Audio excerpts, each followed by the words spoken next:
Ako, afatu kwa kodum he. Tonya we me dogbe na me va agbe nkafe ya vala ji.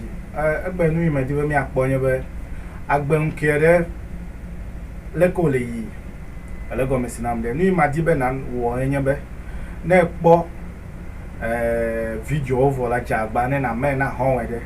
Me le Facebook, me da fisi afi. Nu boji igbenye be ma ba no na do fia especially chodo pakpaji me pa oje do pakpaji gomo. Vomele research do wo chun especially do le you phone izale kwa chen wati wan za phone akorun ka akono 11 cd do po ele ko mi sinam de le podo mu me app do le you one of tv po alo one of video po le app ojila one of 11 cd do na we onye international network app do le you no nye be o le game po le jira watu wan on 11 cd do po yata me glova ibe do pakpaji mi aba ponu ta me le research wo le do pakpaji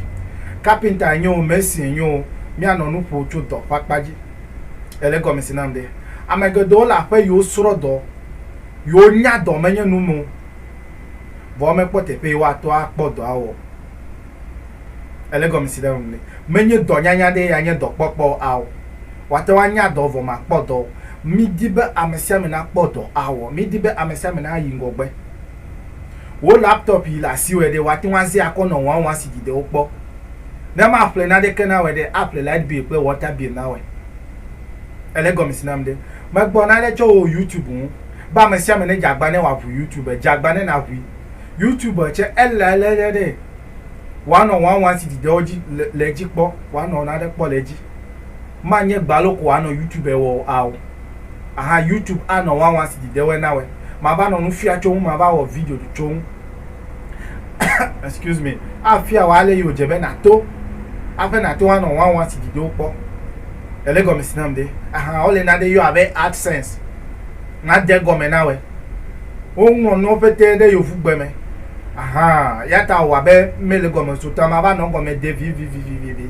na wo ile ko pete me de wo che na kpo ale yo wo ne da ma ba fia na de ale yi na to wan edit wo video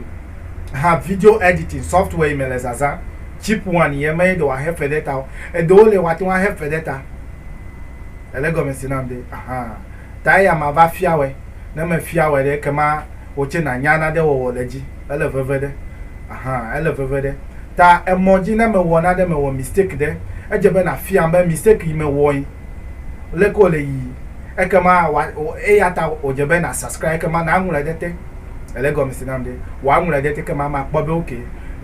ele consent chunni elego misinam de ta so email dibe ma gbo egbe ma na nya de la si wo ya anwule na nya de la si okonwule dete kema nye plomi ano kame do papaji nye ma kofo mele gbo nye ma kofo mi ama ibode menyale mi awa si chacha fa dollar internet jiu hadebe azu apo le mi agbova lo azu ape mi le nkubule mu jagba na di Android phone de o che na wo YouTube na jenade gbogbo leji